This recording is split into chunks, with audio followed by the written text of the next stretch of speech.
By the way,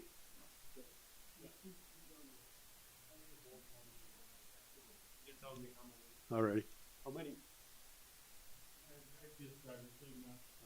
Well, anyway, good evening to everybody here and all those that are on Zoom tonight. We welcome you as well.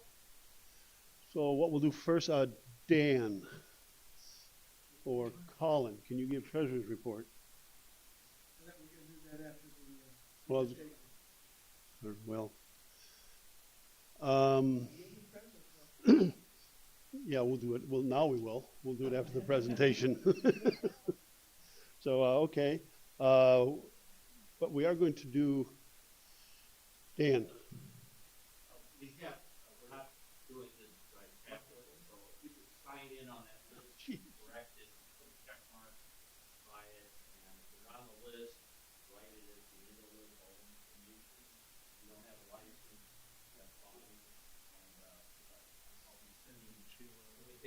Okay. I don't think they can hear what he's saying.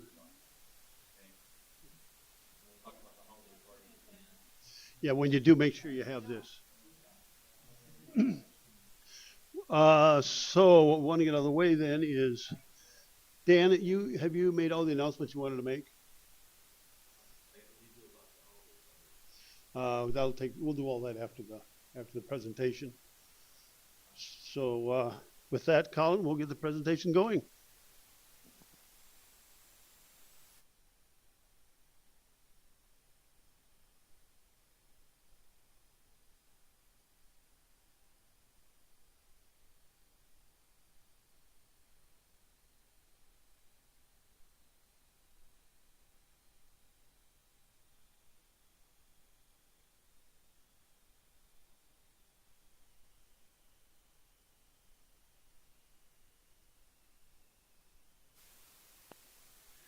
All right.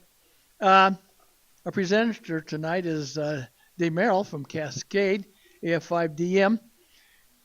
He gave me a little biography here, a little dossier, and it's quite outstanding. He obtained his BSEE, that's Bachelor of Science in Electrical Engineering, degree in 1983, and didn't realize he was that young, and worked for IBM until returning to grad school in 1985 to get an MSEE, that's a Master's EE, in 1987, followed by a PhD in 1990. All degrees were obtained from the University of Iowa. He then taught electrical engineering at Texas Tech in Lubbock, Texas, specializing in optical design until 2000, where he left his tenured associate professor position to work at Texas Instruments in 2000. He later worked for a small company called Taos, Taos, again specializing in optical design, which was bought out by Ames, which is Austria Microsystems. Then he retired. If that wasn't enough, he retired from Ames in 2018 and moved to his current residence in the hometown of Cascade, Iowa.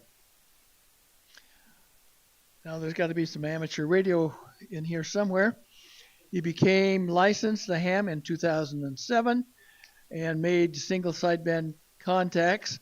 And in the June of 2008, he had his first CW QSO. He later became a CW addict. Although he still does not profess to be a great CW operator. I'm an inadequate addict. He continues to do mostly CW, mostly on Wednesdays with the CW ops, with his very modest antennas, most often a 20-foot high flagpole with ground radios using 100 watts or less. And Dave, I think you've also done some POTUS, haven't you? Or you want to do some POTUS? No, he wants to say, okay. He speaks my language. He wants to do some POTUS, so this is good. All right, everybody, give Dave a big welcome applause, and it's all yours.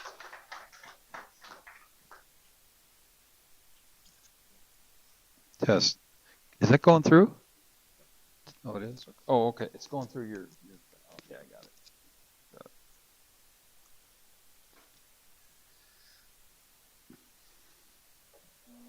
Okay, well, first of all, I'd like to say Doug W0ABC sitting over there is the guy who got me turned over to the dark side. He got me into ham radio, so it's all his fault. He also got me into astronomy, by the way. But anyway, I'm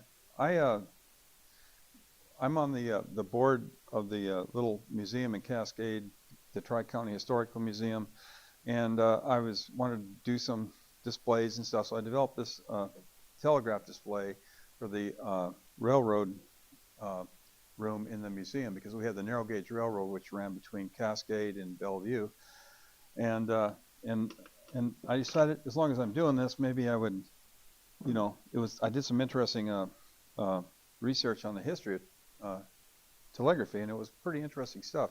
So I thought it might be interesting here, and I will throw a few things here that also pertain to ham radio.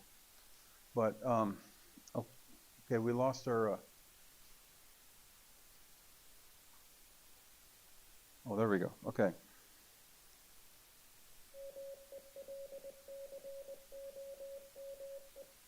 So we're going to be talking about Morse code, among other things. Actually, the very first shutter telegraph system was not actually electrical at all. It was completely optical. And it consisted of some buildings here, and these were put on hilltops, strategically placed to be within line of sight of each other. And they had these panels on top of the building, and this panel section is about 20 feet high from here to here. And so these 6 panels could be flipped over by men pulling ropes, and they had different patterns on the 2 sides. So they would produce essentially binary patterns to transmit the letters and numbers. And so with 6 panels, you can create 2 to the 6 is 64 possible patterns. And they use 61 of those patterns to represent various letters, numbers, and code words, and they could relay a message in about 15 minutes from London to Yarmouth. It would took a horseback rider 2 to 3 days to cover that, because it was over 100 miles and I presume rough terrain. And this system was popular. It was actually completed in 1797, and it was used way into the mid-1800s. And it was dismantled after the Napoleonic War ended, and also by that time, mid-1850s, the more conventional telegraph took over. One of the limitations, of course, you couldn't use it at night. They didn't have electric lights back then. But even during the day, because this was on the east side of the British Isles, near the sea, and with places like London known for fog during the day, so half the time it was useless during the day. Now it consisted of two men looking through telescopes called glassmen at the station that might be 10 miles away or 7 miles away. So he had to use a telescope. And one guy was looking in one direction. They had another guy in the opposite side of the building looking in the other direction. And so the whole thing would start with a message being sent, one character at a time, and he would read out the character, the glassman would read out the first character, on the very first station, and the rope man knew what to do. They knew how to adjust everything to get to represent that character, and they would do that.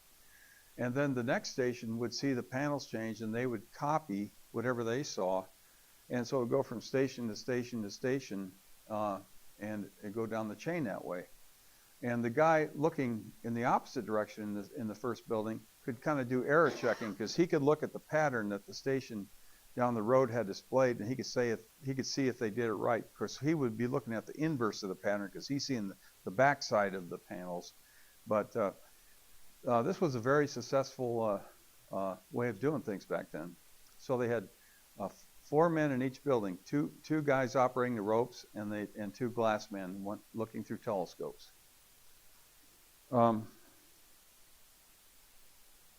So this shows the British shutter network of 1797, and this is 30 miles. So you can see that's a pretty long stretch there. And it was used during the French Revolutionary and Napoleonic Wars for communications between the British Admiralty and the coastal fleets and ships. And as we said, the stations were typically 7 to 10 miles apart. And if you go from here to here, this chain, there's actually 40 stations in this longest chain here, with 4 men operating each station. So that's 160 men involved. So you kind of hope that none of those men had a bad hangover, or the message might get muddled. So,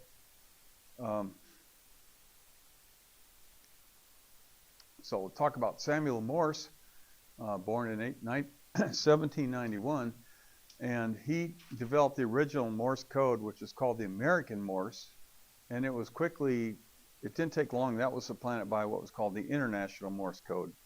But the American Railroad used Morse code a lot, and when International Morse code became the norm, they didn't want to learn anything new. You can't teach an old dog new tricks, so they continued using the original American Morse code all the way into the mid-1900s. And so for that reason, it was sometimes called the Railroad Morse code. And Morse code is really a digital communication. Dits and das are like zeros and ones, just like we use in computers.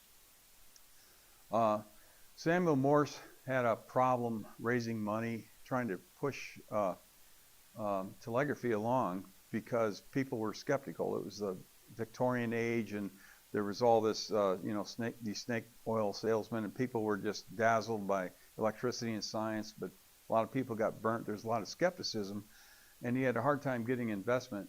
But he finally got $30,000 from the U.S. government. So he built a telegraph line between Boston and Washington, D.C., about 40 miles long. And the first message that he sent was, "What hath God wrought?" An excerpt taken from the Bible, and that was in 1844. And I guess that demo made a big impression, and telegraphy finally started taking off after that. And at some point, it just started exploding.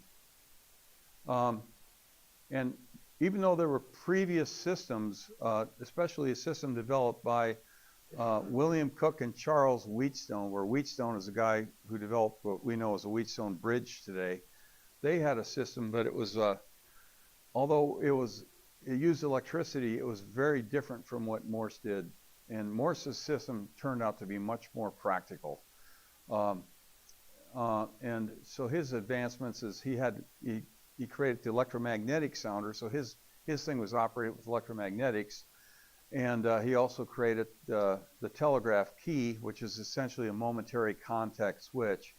And very importantly, he came up with a simple idea of using electromagnetic relay to act as a repeater in the string. So instead of having to send a string, a message down 100 miles of line, and the IR, the resistive drop, voltage drop, is just kicks you in the butt. So he suggested putting an ordinary relay which should act as a repeater every few miles, and then that would recreate the signal. He was also, in his day, a very, very renowned and accomplished artist. He did oil paintings. He did a lot of famous portraits of politicians and prominent people in oil, and here is a self-portrait that he did of himself. So you can see he's obviously a pretty good artist. I have a hard time drawing a stick man myself, but this is the first Morse code, the early Morse code receivers, if you want to call them that, that Samuel Morse, I think, developed. And it consisted of the clockwork mechanism, where you would wind this thing up, I guess, and it would advance paper tape that was on a reel, on a spool, at a constant rate.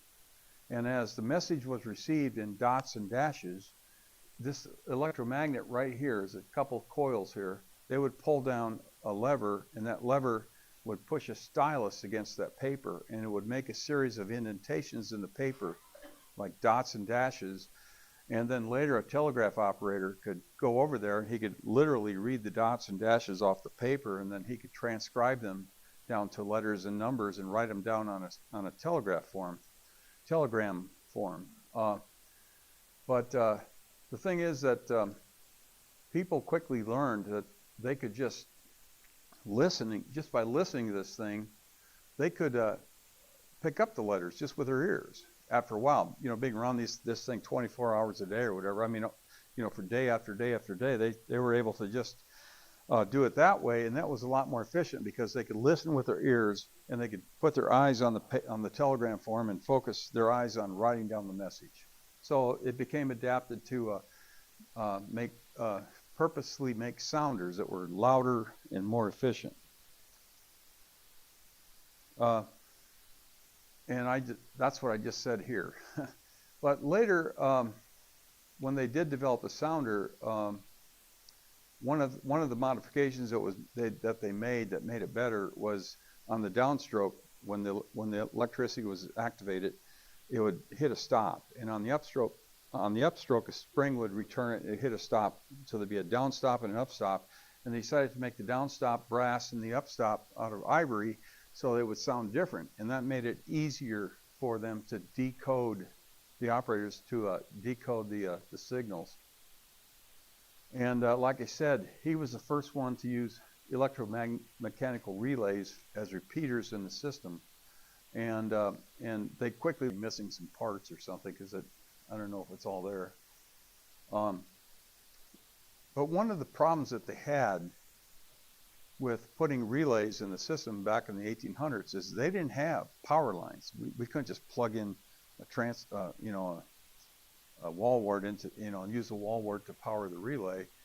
They had to use batteries. So wet cells back then, I guess. And so they must have been constantly changing out batteries for these relays everywhere they had to have a repeater. So obviously that was a kind of a pain.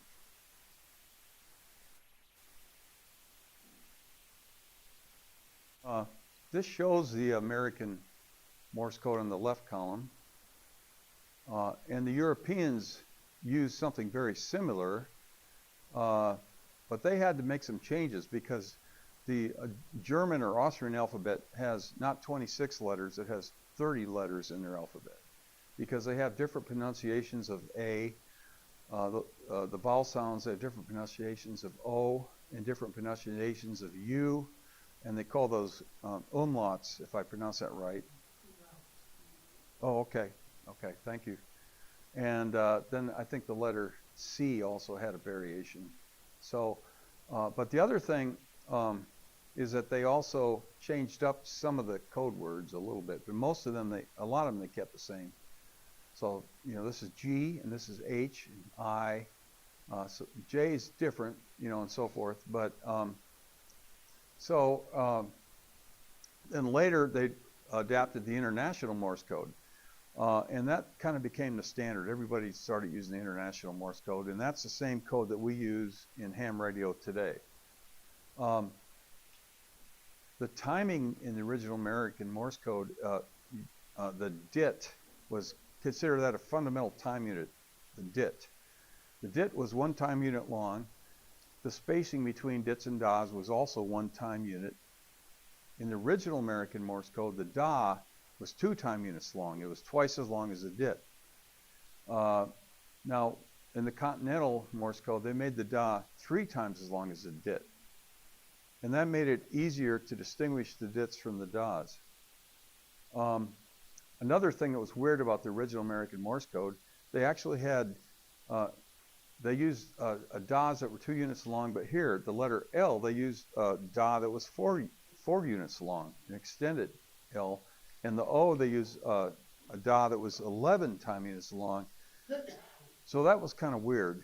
But when they did the International Morse code, all the DAs are the same. They're all 3 time units long. And that kind of became the standard. There's also codes for punctuation, for periods, commas, and so forth, question marks.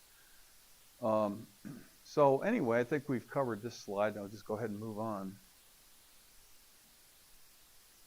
Morse code trivia. Well, Samuel Morse was very clever, during that time, to realize that if you're going to make up a code, you should make a very short code representation for the most commonly used letters. So E was by far the most commonly used letter, and the least commonly used letters were V, K, J, X, Q, and Z. So he represented the E by a simple DIT, the shortest possible representation. but a less common letter like B he would represent, for example, as a da followed by 3 dits. And it was kind of clever the way he did this. Instead of like, I suppose you could take a copy of the New York Times and you could count how many A's are on the first 5 pages and count how many B's are on the first 5 pages and get your statistical distribution that way. But instead what he did is he went to printing press, places where they printed up things like newspapers.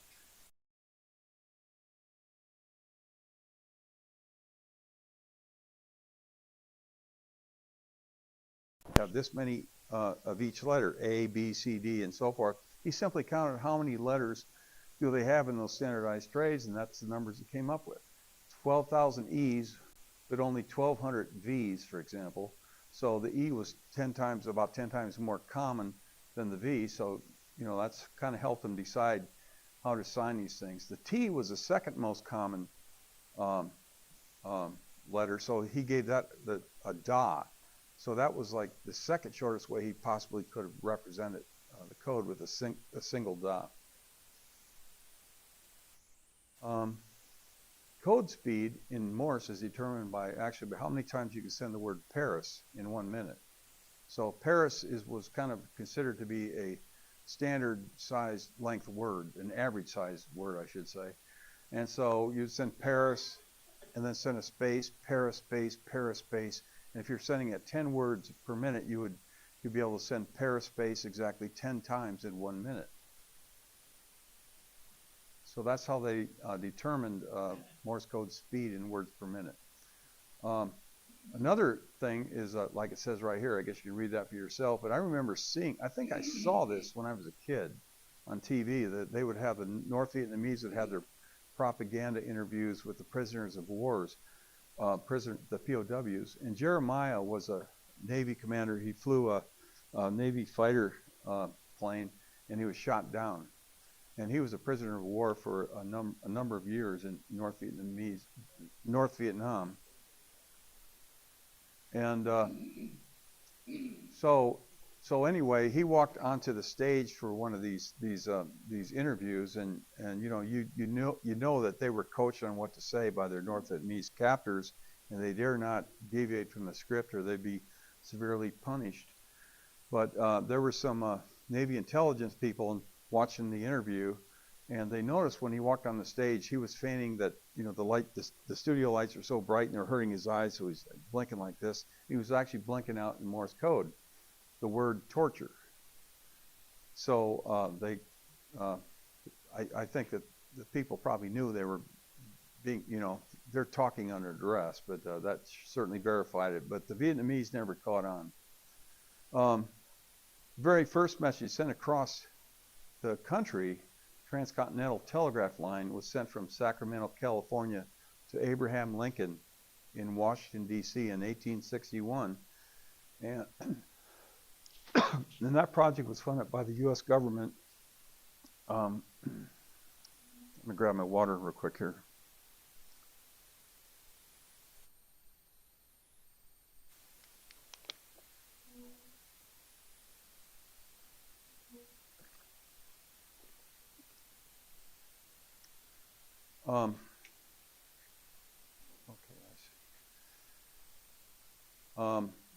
And that was sent in 1861, that first message. And it only was really in use for about 10 years, because about 10 years later, they finished the Transcontinental Railroad, and they just put in a whole slew of telegraph wires on that. So they had a whole bunch of wires replacing one wire pair in the original telegraph, I guess. So that kind of rendered it obsolete.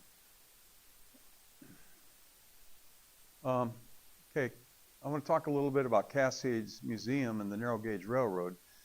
So this demo over here was developed for the railroad museum. I mean, the railroad room of the museum that is dedicated to talking about what was called the Narrow Gauge Railroad. The Narrow Gauge Railroad rails are 3 foot apart, whereas standard rails are something like 4 foot 8.5 inches apart, I believe.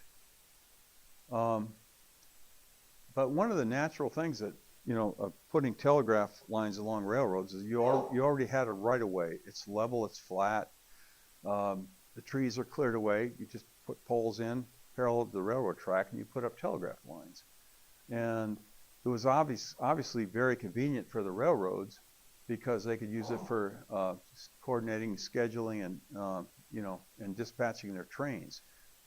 But the railroad telegraphs ended up being used also for conveying news across the nation, or for relatives contacting relatives and stuff like that, and people would pay to send a message. So it became an alternate source of income too for the railroads. And they pretty quickly put the Pony Express out of business. And I'm not going to cover this because I'm going to try to save some time here. But this presentation is going to be available on the website, I believe. And you can download it and kind of go through it at your own leisure if you want. This is a picture I found of a depot in Lamont. So the narrow gauge railroad went from Bellevue to Cascade, and it went through places like Lamont, Washington Mills, Bernard, Fillmore, Zwingle, and so forth. But I blew it up here, and right here, this says Western Union Telegraph and Cable Office. And this appears to be a telegraph pole. And so what happened is that the Western Union kind of took the railroad telegraph systems under their umbrella.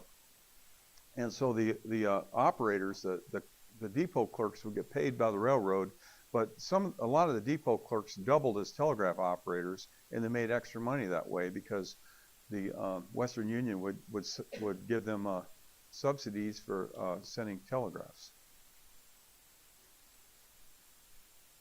One of the problems they had with telegraph systems, the railroads did, in the U.S. and in Australia, is Indians quickly found out that the little green glass insulators used on the telegraph poles were awesome for making arrowheads. And so they would climb up and they'd steal all the insulators off the telegraph poles, and they would chip out arrowheads on them, and they would render the telegraph useless until the railroad got out there to repair them. But one of the nice things about another thing about having a telegraph line along a railroad is that you got a train engineer who's going by every day, and if there's any problems with the telegraph lines, he can see them and report them. But it was also a problem with the Aborigines in Australia, and the process they use for making these Indian heads is called knapping, where they kind of like take little chips out of it, and it's pretty awesome. But the railroad finally started leaving piles of these insulators at the bases of the poles, and so that the Indians would climb up the poles and steal the ones supporting the telegraph lines, and that seemed to alleviate the problem.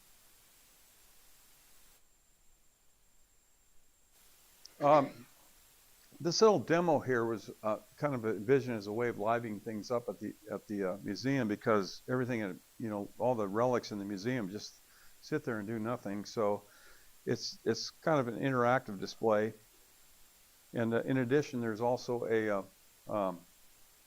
a kiosk that shows a PowerPoint presentation of slides. And there's also, I also made a thing where when you walk into the room, there's a motion detector, and it plays a recording of a steam engine and steam whistle. So this is it. Let's see, is this point where I'm supposed to demo this? Just a second. Oh, yeah, let me first describe it.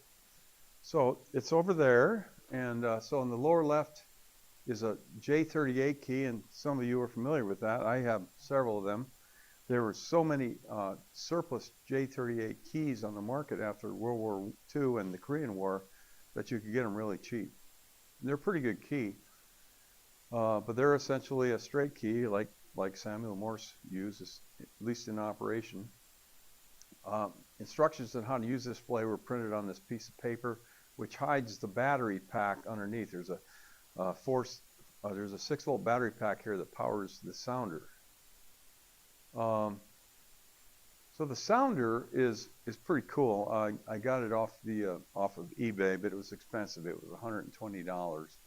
But it was new in the box, but it's really cool because it's got brass and it's got like a cherry wood base, and it works really great. I also added a piezo buzzer, so it can also display, instead of going clickety clack. That's what the sounders do. So if you've ever seen the Wild Wild West show, when you're a kid, they always had the clickety clack things, and hams don't use clickety clack things. We use beepity beep things, or pulse tone modulation or whatever. And so that's what this does. I later added an amplifier in there to make it louder, but anyway. And there's also piezo, a backlit LCD display here. So this thing plays the message, "What hath God wrought?" Just like the original message that Morse sent in, what did I say, 1861 or something? 1841, I think it was. And then as it's sounding out the individual letters of that message, it highlights each letter on the display as it's sounding it out on the sounder. The 6-volt battery pack powers it's just used to power the electromagnetic coil of the sounder. The microcontroller can also activate the sounder, and it's hooked up to the sounder using a very simple method. I use a simple DC solid-state relay shown right there, which made it so easy to do. And it also provides optical isolation, so if the electromagnetic back EMF spikes from the sounder coils, can't, for instance, damage the microcontroller. The sounder draws about 1/8 of an amp of current, and there's no way you could directly power it with a microcontroller output, but this takes care of that. There's also a potentiometer that allows you to vary the playback speed, so you can get this guy going really fast, and I'll demonstrate that. And then you can also operate it manually. If you push the button down here on the J38 key, it'll also manually activate the sounder. And it's all housed in a clear pine box. I was going to throw a demo in this presentation so people who upload the thing and try to watch it at home could see the thing in action, but it was just too big. Made the file, putting a video in there made it too big, so I didn't do that. But I'm going to demonstrate it to you in person. Another factor was that I found that if you didn't close this thing in plexiglass, this thing would last maybe 2 hours, because kids would go in there, they'd be like twisting the knobs and the screws and pulling the wires out and everything. So, and it'd be a complete train wreck.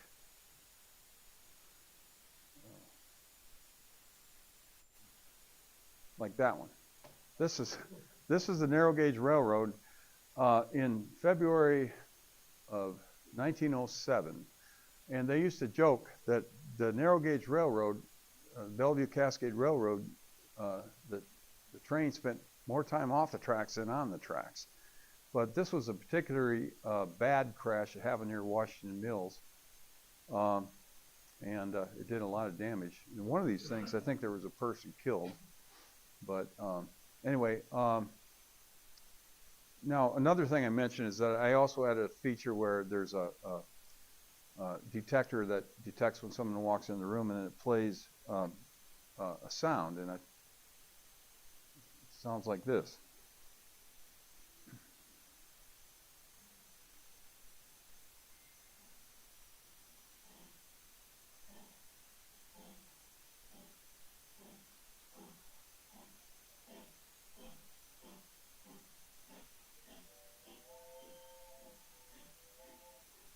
So that's the actual sound of a steam train.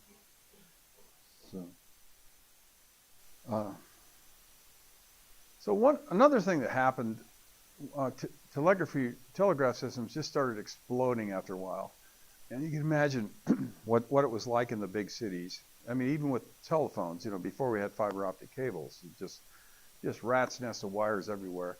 But this is an actual picture in some big city. I can't remember which city this was, but these poles are actually 70 feet high, and there's over 100 insulators.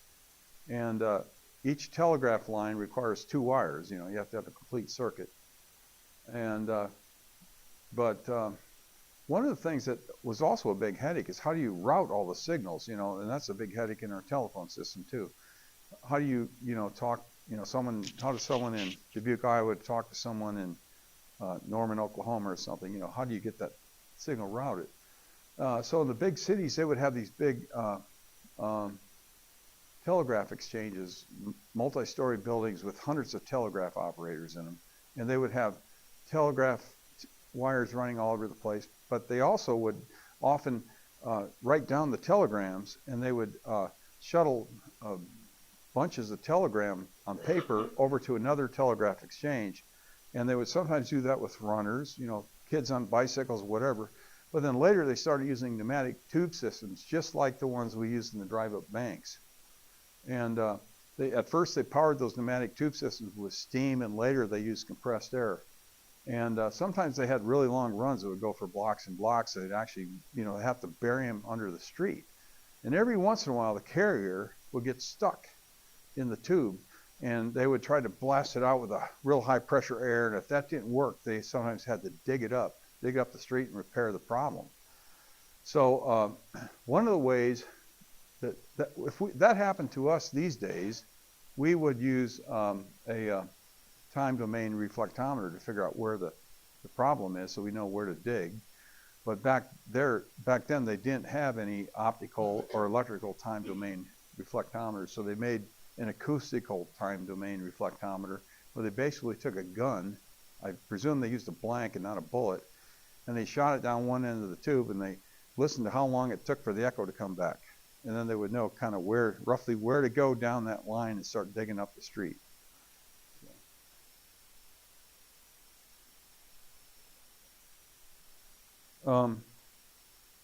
This is really kind of cool because when they started doing all these, when telegraphs got really popular, Thomas Edison was one of the people working on this problem, but so was Alexander Graham Bell, who actually invented a lot of things other than the telephone. But he was trying to come up with a way, how can we send more than one telegraph signal down a pair of wires? So he came up with something called the acoustic telegraph, or I think called the harmonic telegraph. And what he did is he used a bunch of tuned reeds that were tuned to vibrate at different audio frequencies, and the little electromagnet would pull down the reed, and then it would suddenly let it go, and the reed would vibrate. And then another coil, or maybe the same coil, whatever, would pick up that vibration, and it would couple it into the telegraph wire pair. And they would have a bunch of these reeds tuned to different frequencies. So one reed might represent a dit on channel 1. The second reed might be tuned to a different frequency representing a da on channel 1, and a dit on channel 2, and a da on channel 2, and so forth. So they were able to try to send multiple telegraph messages down the same pair of wires at the same time. And at the receiving end was something similar. You had this array of tuned reeds tuned to all the the same frequencies, but a reed would not respond to a signal coming down the line unless that frequency was present. So and it kind of worked. It never was really completely, I don't think it ever became really successful, but sometimes those reeds would stick, and at the sending end, as I read, and what they would sometimes do to unstick the reed, the operator would literally pluck the reed. And one time, apparently Alexander Graham Bell was sitting at one end of the line, and he heard the operator had plucked the reed, and he realized it rang a bell, excuse the pun, but he realized that what he had heard was a pluck. He heard the dynamics, the decay, he heard the harmonics, the tinny sound of like a twang of a guitar, and he realized he's hearing not just a sinusoidal tone, but he's hearing audio. And if he can hear audio, why can't he send the human voice down the line? And that kind of, I think, would stimulate him to start working on the development of the telephone, and he invented the very important carbon microphone, which enabled telephones. And I remember when I was a kid, you know, back in the 1830s, oh wait, 1960s, you could screw off the mouthpiece of your phone, and there was still a carbon microphone element in there. So they used those for a long time. Anyway, another thing that was interesting, and I don't want to get too far into the weeds.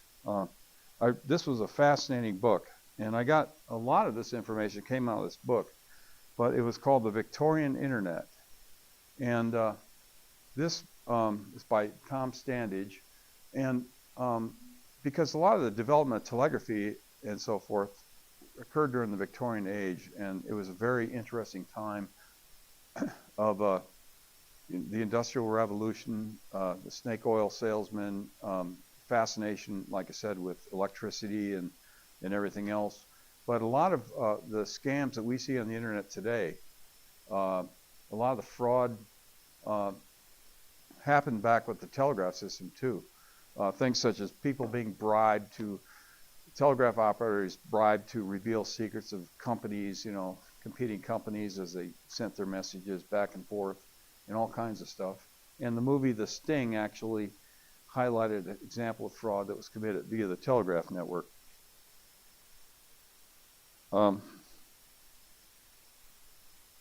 Okay, so here's keys that we use in ham radio today. The first key was a straight key, and this one was popular during World War II and later the Korean War. They used it for actually out in the field, but they also use it for training a lot. So it was used a lot for training people to learn Morse code. Nowadays, a lot of us use what's called a iambic paddle, and this has to be used with an electronic keyer. And it has two paddles, and if you push the one on the left, then it sends a series of dahs. It'll go da, da, da, da, da, and you just hold it till, you know, if you want to send two dahs, you hold it, and after two dahs pass by, you have to release it. The right one, I said that wrong, I'm sorry. The left one sends dits typically, and the right one sends the dahs. And if you hold both of them together, and hold them together, it'll go da dit, it'll alternate, it'll da dit, da dit. And once you become familiar with using this, it takes a lot of practice, but then you can send really fast and with a lot less fatigue, because it's really hard to send fast with a straight key. But back in the early 1900s, when the railroads used telegraphs like crazy, they didn't have electronic keyers. We didn't have transistors, we didn't have even have tubes back then.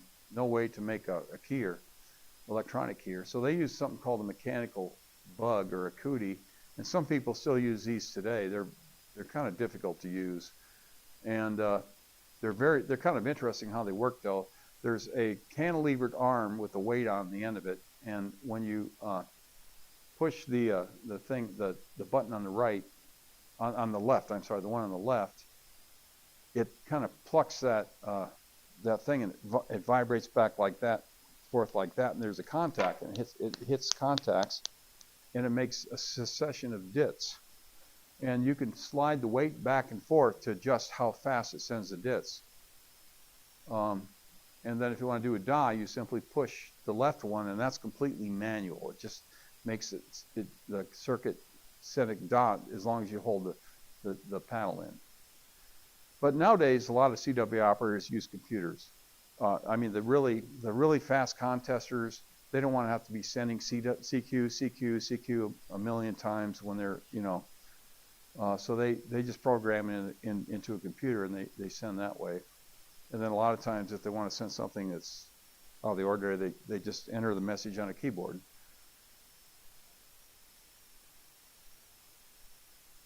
Morse code and ham radio, let's see. Well, first of all, it's still widely used today. Like if you tune into the lower ends of the bands, 40 meters, 20 meters, especially on like a Wednesday, this time of the year, if you tune in at 7 a.m. or 1 p.m. or 9 p.m., you'll see all kinds of Morse code. Or if you tune in, of course, during a contest, you'll see all kinds of Morse code still used on the air. And one of the reasons is because in the olden golden days, people had to learn Morse code to get a license. And some people here obviously had to learn Morse code, and a lot of people learned it and they hated it, right? But they had to do it. But some people actually were, I guess, masochists, and they just liked punishing themselves, and they kept using Morse code. But there's also new operators who didn't have to do it, who learned Morse code, and that would include me. So I guess I'm a masochist. It's kind of like hitting yourself in the head with a baseball bat. It feels so good when you stop, sort of thing. But the thing about CW, after you do it a while, your speed gets up. It's a challenge, and your speed gets faster and faster. And then what's kind of cool is you start hearing patterns, rhythmic patterns and stuff where you don't even have to think about it. Especially the things you hear all the time, like CQ. It's like da da da da da da da da da da da da da da da. So when you hear that, you don't even have to think about it. And so it's kind of like learning a language. But the thing that's amazing is that some people can actually send and receive at 120 words per minute, which I can't imagine. I'm nowhere close to that.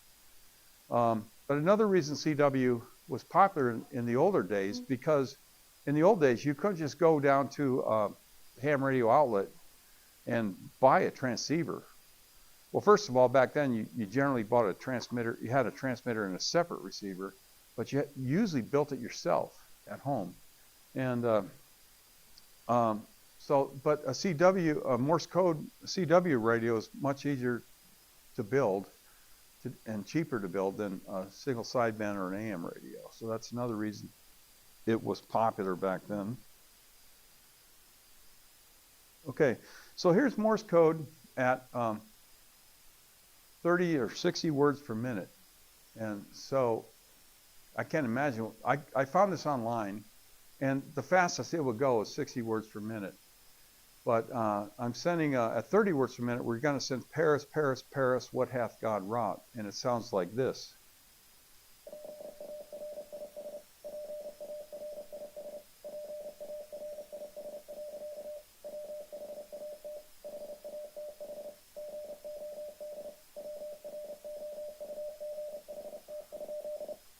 And I can kind of make that out, although I'm not really real fluent at 30 words per minute, but I can pick things up.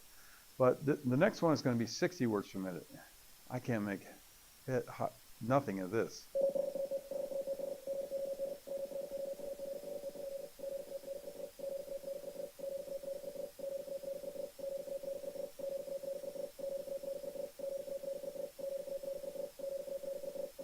Anyway, you get the idea. So you can imagine, double that to 120 words per minute. I don't know how those, I guess if you want to be able to do that, like I say here, drink lots of coffee, start learning code when you still have a brain, when you're very young, and that's how you'd have to do it, I guess. The first transatlantic undersea telegraph cable was very interesting. They kept breaking.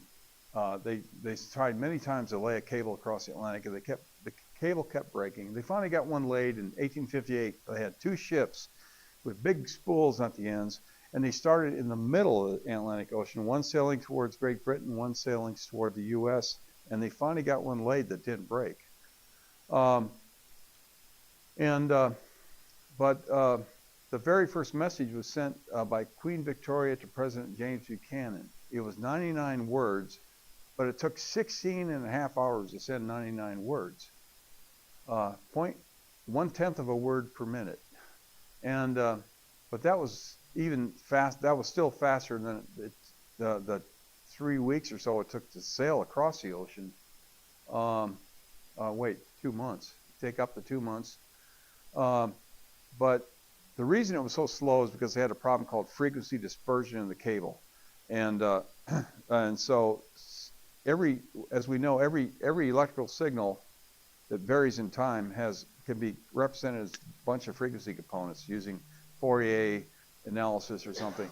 And what happens is that the higher frequency components travel at different speeds than the lower frequency components. And so if you send a dit and a da as it's going across that cable, portions of the da catch up to the dit and vice versa, and they start smearing over each other. So they had to separate the dits and das by long durations.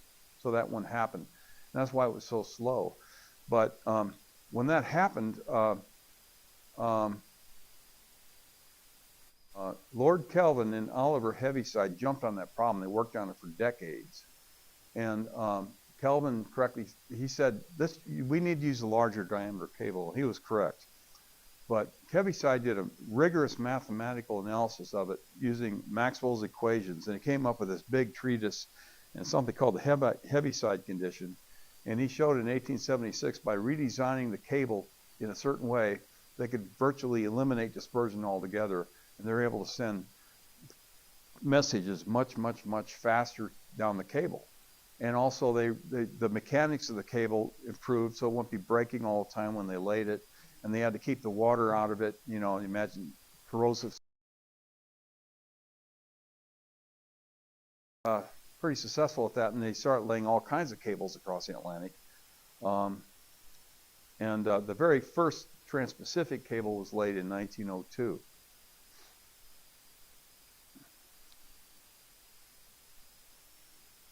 Okay, so I'm going to kind of wrap it up here.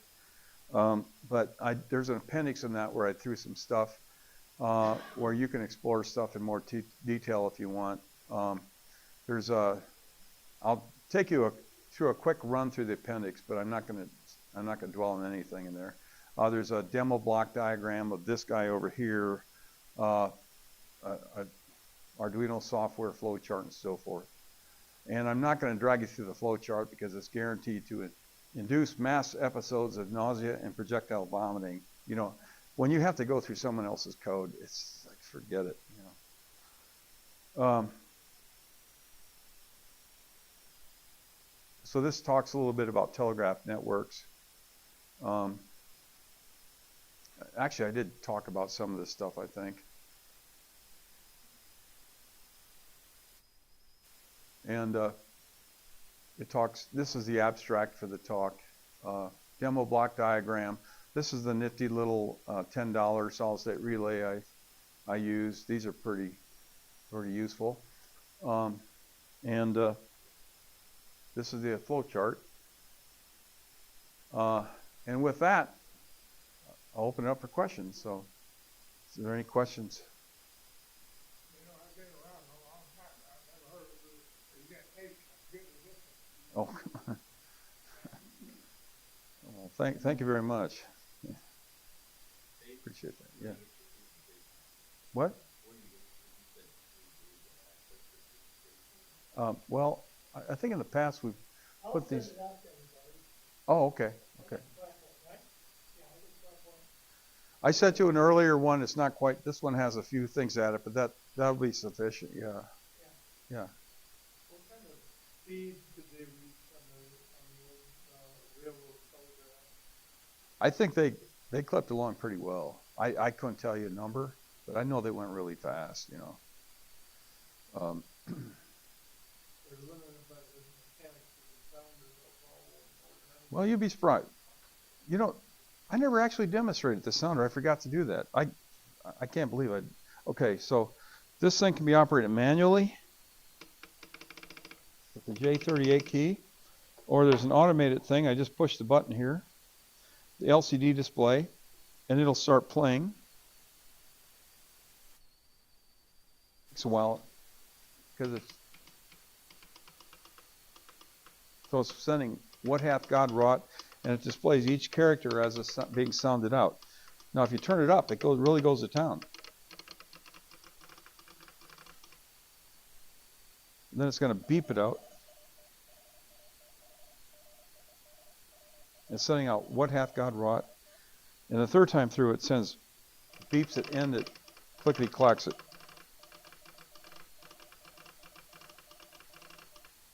And then it keeps doing that. It just loops, you know.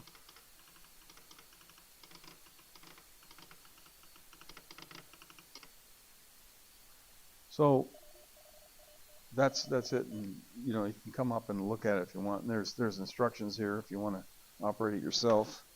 So you can speed it up or slow it down. And like I said, you can operate it manually right there, that button.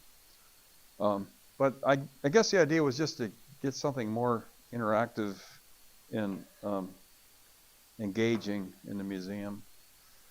Yeah. You know, there's this magnet tone. So the tone is only on the receiving end, isn't it? You mean the tone, like this thing's, yeah, on the receiving? Well, no. Usually when you're sending Morse code, you can hear the tone too. You have a side tone. So the receiver adjusts the tone to whatever he likes to. Yeah.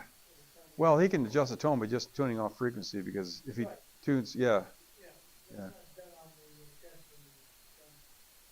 Yeah, usually the transmitter you're sending at a fixed, you can pick it, you know, the tone. And 600 hertz or 700 hertz, that range is pretty common for the side tone frequency. Yeah.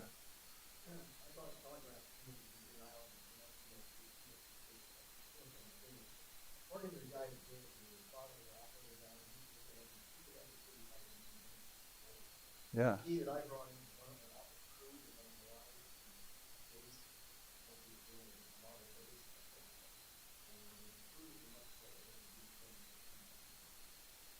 What was much slower?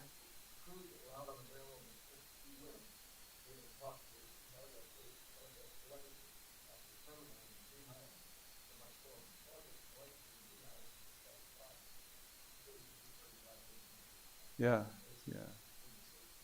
Well, some people were really good at even using a straight key. They could maybe do 30 words per minute on a straight key, which is amazing.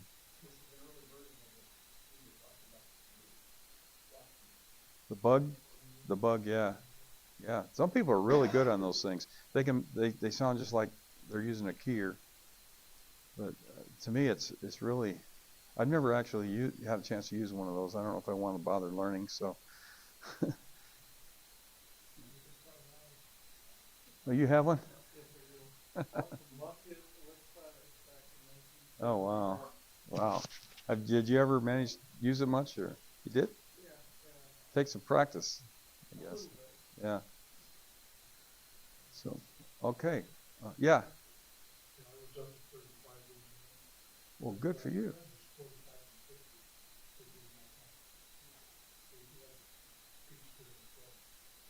Okay. Oh, I've heard of 60 for sure. I read somewhere though.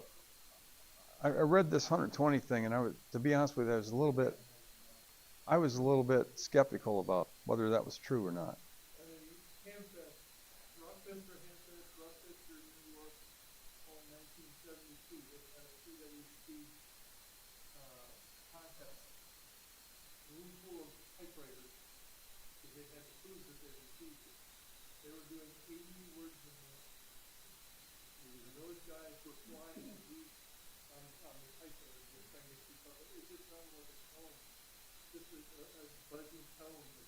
Well, you know, like we heard, and you know, like some people could probably do faster. The thing that slows you up is having to type it. But if you can copy in your head, and that's what really fast operators do, they copy in their head. But I can't do that because I lack this thing called called memory. I just can't remember all that stuff. Yeah.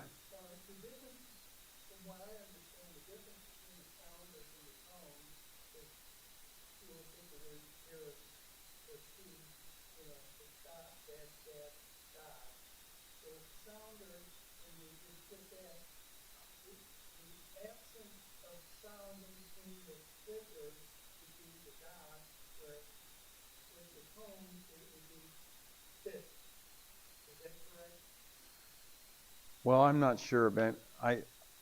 It's just a sequence of click, clack, and you go click, clack. That's a dit. Click, clack would be a da. And yeah, yeah, yeah, and yeah. To me, it just sounds like drivel. But I suppose if you sit around these things long enough, you can learn how to pick it up. It's hard enough to do it with pulse tones, you know, like we do in ham radio, much less a clickety clack thing. So. Sure. Yeah. Thanks. Thank you.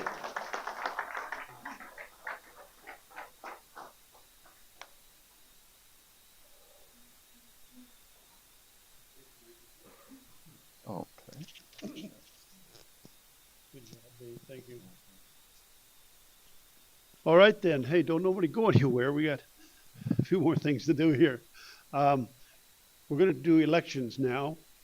Uh, Joe is going to hand out uh, a form with all the um, board members on it. Go ahead and fill that out, and then we'll take that back and count them. So while he's doing that, however, Larry, you wanted to say a couple minutes words. If you don't mind, I got some handout of handouts as well. Yeah.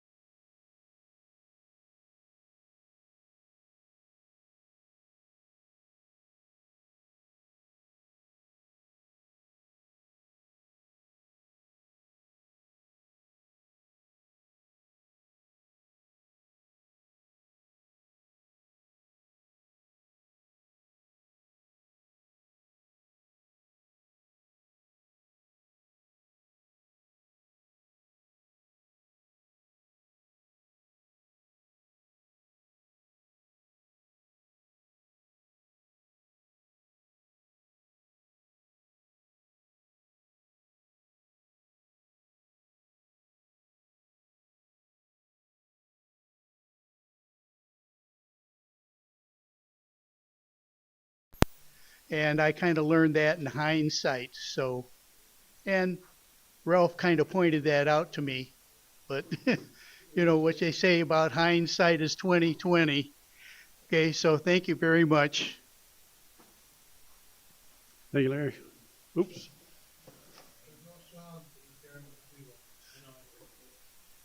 All righty then. Does everybody have a voting form? Does anybody not have one? All right.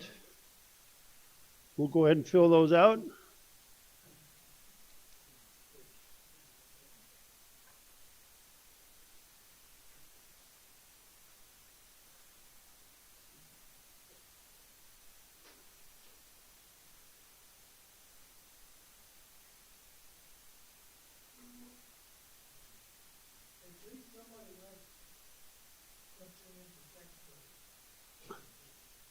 Oh, you know what? Now that you've mentioned that, Dan, would you like to run that by the group right now about secretary? Yeah, secretary, and it's been a pleasure to serve the past 2 years along with Dave and the rest of the board. But set it aside. The question was, at the board meeting, well, what the secretary do? And we wanted to make it sound all ominous in terms of what it is. But basically, we record minutes at the board meeting and also what happens here. I use the laptop, you can write it down on a piece of paper and then, have that. And so we record the minutes. Keep a copy of the bylaws, so you kind of know how that works. And also the membership list, which you kind of work with the treasurer on that, keep track of that. It's not, among the jobs I've had on boards, it does not require a lot of time. You just gotta get that done every month. And if you're not here for a particular month, you can ask another person to do it. They graciously always said that. So rare occasions wasn't there. So, but we would encourage you to, if you have an interest in that, way you can kind of get into the club and how we do things. And but I just wanted to make sure it's not as big a job, in terms of hours or something else. No. Just get it done. And I email the minutes to the president so he's able to see it before the meeting. And it helps keep us on track so we don't get waylaid in the board meeting and other things. Anyway, appreciate the opportunity to serve you. Thank you, Dave. The Christmas party, which is the next week. Yep. So, yeah, we'll go on to the Christmas party here. Okay. And we'll let Dan do that. It's 8 o'clock or a little past 8, and this was decided on at our board meeting, and so we're going to have the Christmas holiday. Dan, hang on 1 second, please. Yes. I was just trying to get that. Okay, this is the Christmas holiday party on Saturday, December 9th, and the board decided on going with Catfish Charlie's this year, which we've done in previous years. And you can see the cocktail time for those, and it's a cash bar. So if you want to do that, you can pay with that. And a buffet style in our own room there at Catfish Charlie's. It's $25 per person, $50 for if you have a spouse or significant other, and it's $21 if you do not get the beverage. Okay, but it's actually you get 2 entrees and 3 sides and cash bar, as I said before, and there are free refills on soft drinks and coffee. The club is going to kind of set it at 25 because it's going to cost a little more than 25 with the gratuity and that sort of thing. But we just wanted to make it even. So the club will make up that difference because it'll be a little more than 25, but we're not going to pay for alcoholic drinks. You'll have to pay for that on your own, okay? And we're for membership, this is a separate area, but we want to do the membership renewal again this year, but there's 3 ways to do that. One is to go to the post office box, which I'm going to send this in the mail to you, so you'll get this in the mail, okay? So, and the post office box, which you can see below, you give your name, call sign if you have it, whether and then the check for $35. If you want to add your spouse, it's another $15, and just do that on a check and send it to our post office box in downtown Dubuque. The other way would be to pay online from the club's website. That's to be announced because we're not sure if we can get all that working. So, but if it does, that'll be another option. And the third option is just come to the party there on December 9th and give Colin your check. Okay, he's not. He won't take it, a card or that sort of. Just give him a check or cash on that night, and we'd really appreciate you getting your membership in so we can get that taken care of. Lastly, Colin.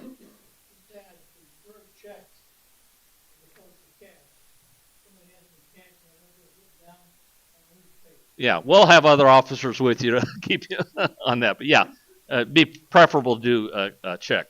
Now, last thing, we want to get an idea because we're setting a tentative number for 30 because we're including spouses and that sort of thing.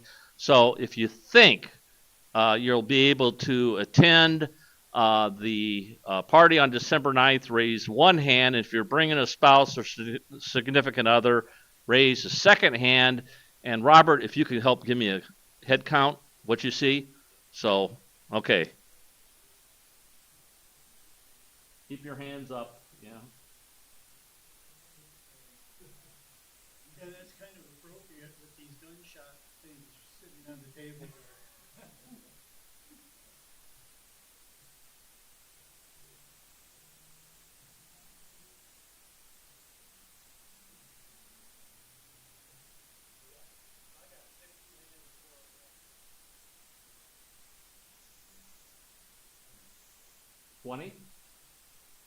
Okay, so I'll talk it over with some of what we want to do, but we have some that aren't here tonight. So I think 30 will work, don't you? All right, that's all I have. Anything else? Thank you. Yes. 35 and 15 if you want to have a spouse or a certificate Sorry? 25 or 50 for 2. All right.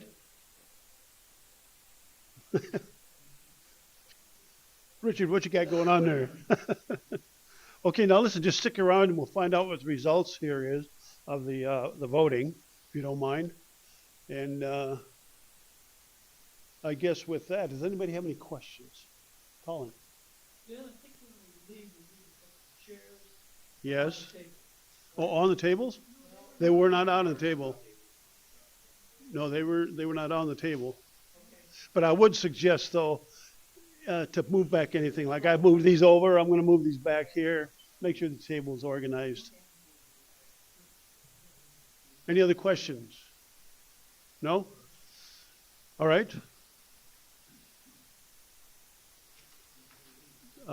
Joe, do you need a hand over there? Okay, well, what we'll do is we'll, Dan. Let's give, Dan Fairman, a round of applause for leading us for the past 3 years. Yes, thank you. My pleasure, most of the time. All right, I think we'll adjourn, and for those of you that want to stick around, can. Joe? I mean, Ed. I just got one thing. On the PE testing, we thought we were gonna cancel because we didn't have anybody scheduled. So if you'll let Bob and I know that you're coming to test, we'd appreciate it. That way we can line up the volunteers to be there. Because we were short of volunteers this last time, but we did get it done. Okay, We have a new technician. good deal. All right, any more questions, comments? All right, Dave? I'm sorry, here, hang on.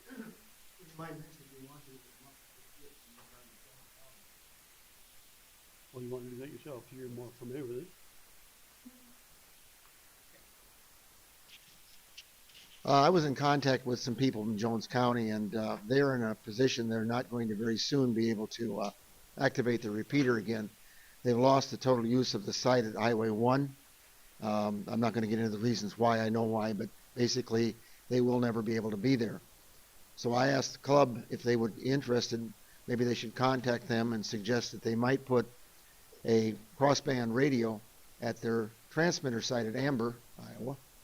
And then they could contact that by way of UHF and crossband to our repeater in Springbrook, which allows them some way to communicate farther out than they are now. And also in emergency, they would be able to directly communicate with the Weather Bureau through the Springbrook repeater. And the board elected to do that, to send them a letter giving them authorization to do that if they'd like to. Is that right? Yes. And for right now, we understand it's a temporary thing. Yep, okay, very good. All right, anybody else? No? Yeah, well, we're trying to get there for sure. All right, so you get a motion to adjourn? Second, all approved? Any opposed? All right. Yeah, some of us will go to Perkins, I guess. Hey, thanks everybody for showing up tonight. We appreciate it.